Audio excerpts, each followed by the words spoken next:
What's up, everyone? Back for another beer review, and today is Wednesday, which of course means it's time for another West New York Wednesday here on the channel. And the beer I'm reviewing today, once again, comes from the Big Ditch Brewing Company, and they are out of Buffalo, New York.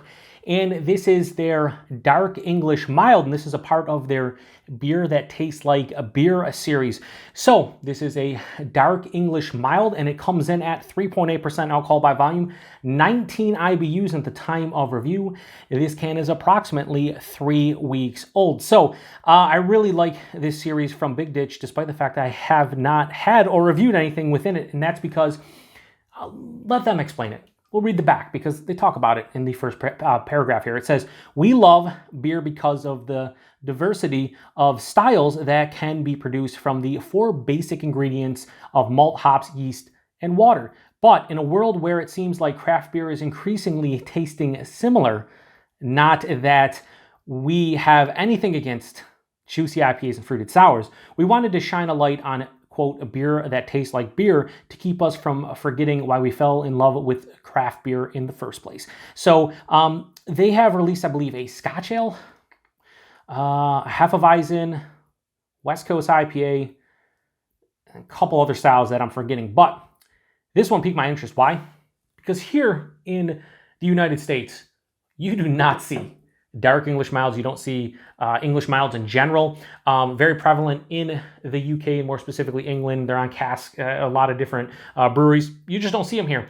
And, you know, there's a renaissance of low ABV beers nowadays, especially lagers like, you know, Czech and German Pilsners and Helles lagers and things of that nature. For me, if I want to reach for a sub 4% or sub 5% beer, I want something like this because I like dark beer tasting notes and flavors more so than lighter beers like regular lagers. So this one really piqued my interest. They do have tasting notes on the back, which I will not read, but I want to crack this one open, get in the glass, see what we got going on here. 3.8% dark English mild. Like, when I saw them release this, I'm like, I got to do this for Western New York Wednesday, and I'm hoping it's quite tasty. So anyway, let's pour it into the hashtag proper glassware. Almost poured out kind of like a nitro beer. That head is crazy. All right, go like that. I want to be able to get my nose in there. So I'm going to try to review more beers out of this series whenever they release them. I think the next one they said they're going to do is, I think it was a Helles lager. Pretty sure. Anyway. Yeah, so that has this really nice, on camera, it might be like, it might look pitch black or it might look like a really dark brown. In person, has a really nice ruby red, almost caramel kind of tone to it. Really, really beautiful looking, honestly, in the glass. It has about a 2-finger, very light, I'd say like a cream colored head. Very compact bubble, super tight. Like I said, almost looked like nitro when I was pouring it out. But yeah, you can, you know, some clarity, but it's darker, especially in the middle of the glass on the outside, more like the ruby red, a little bit of like a dirty brown down here. But yeah, looks nice. Let's get a nose. Yeah, exactly what I thought. So this has a real huge punch in the face type of like toasted grain quality, like a toasted like brown bread or something. It has a real toasty kind of nose to it. There's toffee, there's caramel, things like that. The malt character is just shining. If there's anything that the hops are providing this one, it's like a slight earthiness.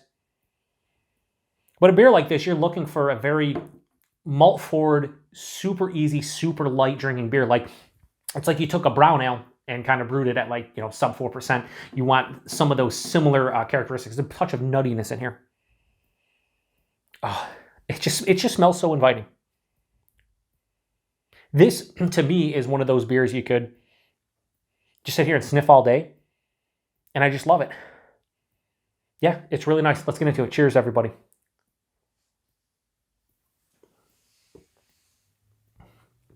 So cool. What's cool about this is, for me, I associate flavors, and I think for the average, like, we'll say American beer drinker or US beer drinker, you associate, or you probably associate flavors like this into a 5.5%, 6%, 6.5% brown ale, or maybe like a lightly roasted porter or something. And the fact that it's 3.8% and the body is quite thin makes for a very interesting drinking experience. So, body on this one is like higher side of light. Is it watery? To some degree.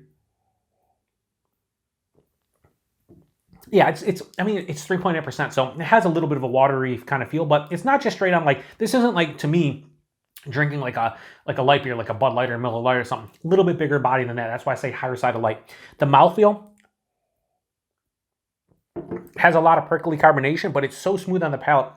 It slides down the throat. The first half is the spritzy, prickly carbonation. Then the back of the palate just smooths out. Makes for a very, very, very tasty and enjoyable experience on the palate, especially from a mouthfeel perspective. The flavors, I mean, this is the thing. It's a sub 4% beer. I'm not going to sit here and bombard you with, 10 to 12 different tasting notes, but this is, a lot of the malt is coming to the forefront. It shines in a beer like this. So, tip of the palate, it's that toasted, grainy, brown bread type of feel. Right after that, a little bit of toffee, caramel. Mostly toffee and caramel we'll go with. Maybe a very, very lightly roasted, like coffee presence. Passes through the palate. Midway through, I'm hit with like a slight dirty, earthy, almost slight copper coin kind of character. And then it finishes semi-dry with a mild bitterness. This is not like an overly bitter beer or anything. There's enough dryness to break it up. A beer like this, because it's only 3.8%, I don't find it overly sweet. I mean, there are a lot of sweeter malt characters at the forefront, but this isn't something you're going to drink and be like, oh, you don't be like, oh, that was too sweet for me. Maybe it'd be too heavy on the malt for you, but that doesn't necessarily mean that's going to be super sweet. Very well balanced, and I think they fucking did a great job on this. Like, absolutely great job by Big Ditch on this one. I wish more American breweries brewed styled like this. If they brew a style like this, typically, if it's an American brewery, what happens is they typically just put it on tap. Maybe they'll do it actually like a cask version, like a proper cask version like you'd get in England, but you don't really see these canned or bottled or anything. I mean, it's very rare in the US. So the fact that a local brewery put out a dark English mild and I'm able to get my hands on it and drink it for a Western New York Wednesday, really happy about it. One more sip and then we'll go rating and then talk about the price and availability. I think rating for me, stylist, shout out to Sun Pump, doing its job. You putting in work, Sun Pump. I think for me, stylistically, I can't sit here and be like, oh man, stylistically, they nailed it.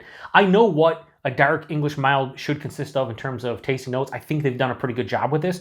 I just haven't had a lot. I think I've had a couple, and most of them have been American brewed. I've had a couple on tap and like at beer fest and stuff, but it's such a rare style over here. I cannot really speak to, comparing to this to like an OG England or English, like a true English dark mild. So I will just say this. For my enjoyment level and what I want out of a sub 4% beer, they fucking did a great job on this one. So I'm going to give the Dark English Mild, part of the Beer That Tastes Like Beer series from Big Ditch, I'm going to give that a straight on 4.25 out of 5. I think they fucking did a great job with this one. I'm super excited that they released something like this.